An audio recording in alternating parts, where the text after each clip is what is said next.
Merci à vous tous pour votre fidélité sur Al Mouridiyyah TV, Al Mouridiyyah FM 95.6. Sëñ Mansour, toujours dans Matlaboul Fawzeyni, quel est le passage que nous allons voir aujourd'hui? Voilà, merci à Sëñ Lamine pour les éclairages qu'il a fait d'abord sur les rubriques précédentes.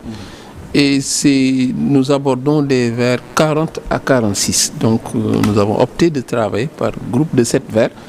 Et aujourd'hui, nous abordons les vers 40 à 46e. Ce qui fait 7 vers. Et pour rappel, nous avions abordé hier cette sollicitation des bienfaits d'Allah par la bénédiction de cette progéniture vertueuse du vénéré prophète. Et il a donné leur nom du premier, Al-Qasim, jusqu'au dernier Zainab. Et Kalsoum. Donc, et il y a aussi Fatima. Donc ça veut dire que c'est une occasion pour encore donner des éclairages, cette culture générale islamique dont Lamine faisait allusion, à laquelle Lamine faisait allusion, pour dire que Fawzeyni, évidemment, remplit plusieurs rôles dans son essence.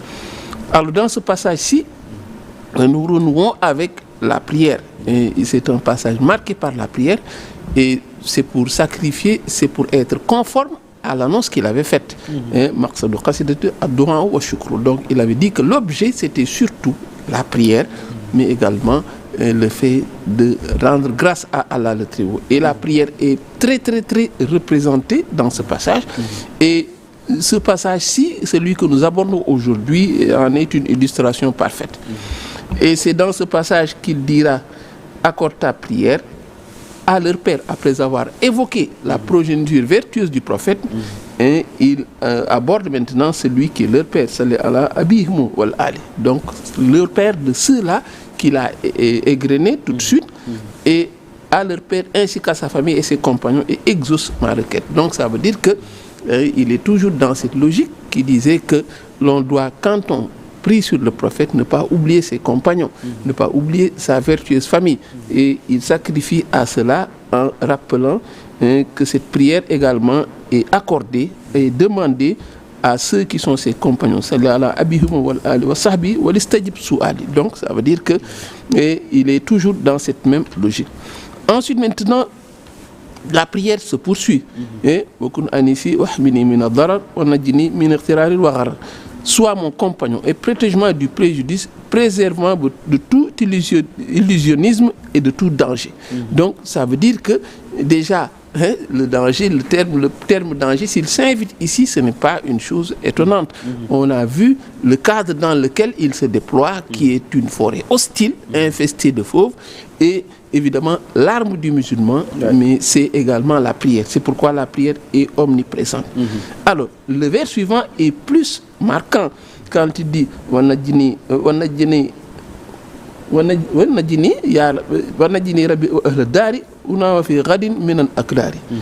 protège-moi ainsi que les musulmans protège-moi ainsi que les habitants de ma demeure des troubles d'ici-bas dans l'au-delà. Vous voyez, quelqu'un qui est tout seul, qui est solitaire dans cette forêt, et il parle déjà et il prie pour ses habitants, ceux-là qui vont venir s'installer dans cette ville.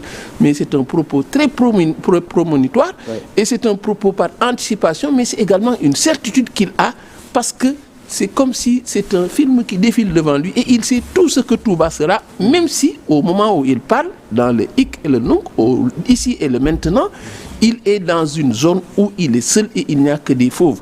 Et protège, dit-il, protège-moi ainsi que tous les musulmans de la malédiction, une fois dans la tombe, préserve mon corps de la dégradation. Et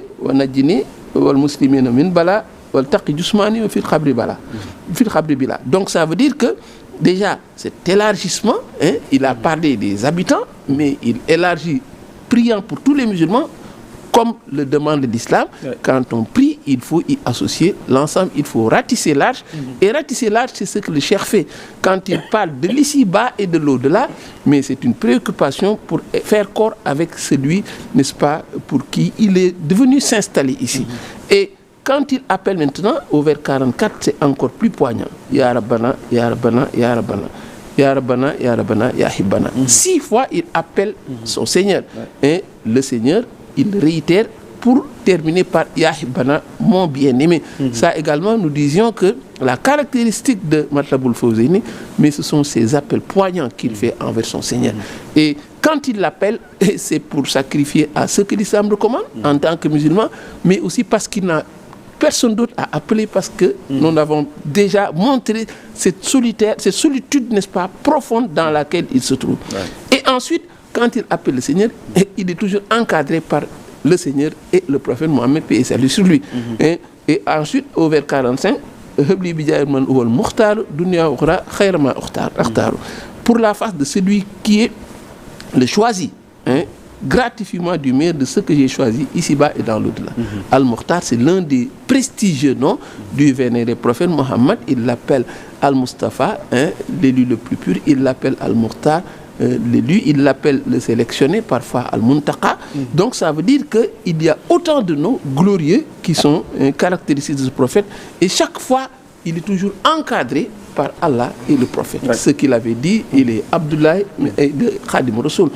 C'est dans ce sillage, dans cet encadrement qu'il se déploie et qu'il se déploiera toujours. Ensuite, érige une barrière entre nous et tout préjudice et préserve-nous de la malédiction. Et le vers 47e, on peut l'anticiper, Yallahu ya Nasir, il appelle encore son Seigneur. Donc ça veut dire que les appels poignants envers Allah, mais c'est ce qui jalonne ce texte, c'est un peu ce qui fait charnière entre les différentes parties et qui est la marque de fabrique du vénéré Cheikh Ahmadou Bamba dans ce passage-ci. C'est un propos qui est particulièrement marquant parce que quand il parle déjà d'habitants dans un lieu où il est tout seul, quand il parle de sa préoccupation pour que son corps soit conservé dans sa tombe, c'est également quelqu'un qui pense, qui a la certitude que ce moment-là est un moment éphémère. Ce passage dans cette vie éphémère, et sa vision va toujours une vision prospective. Ceux-là qui viendront, comment ils pourront se déployer ici. Et tout ceci, c'est la preuve d'une certitude, d'une conviction de quelqu'un qui est certain que Allah est son Seigneur, le prophète Mohammed est celui qui le fait courir, et il œuvre pour eux, et il est certain d'avoir ce secours providentiel. Absolument. Mais c'est cette certitude qu'on attend de tout musulman. C'est pourquoi, au-delà des prières, mais Fawzeyni est un poème qui nous apprend cette constance et cette certitude, ce yaqin envers Allah, et ce qui nous donne évidemment une terre aujourd'hui qui est resplendissante. Absolument. Mais en ce temps-là, ce qui est marquant, ce à quoi il faut toujours songer, c'est qu'il était seul, il était dans un lieu infesté de feu. Il n'avait comme compagnon que des lions, des scorpions et tout ce qui peut porter, n'est-ce pas, de la nuisance à l'individu. Tout à fait. Merci Seigneur Mansour pour l'étude, n'est-ce pas, de ce passage.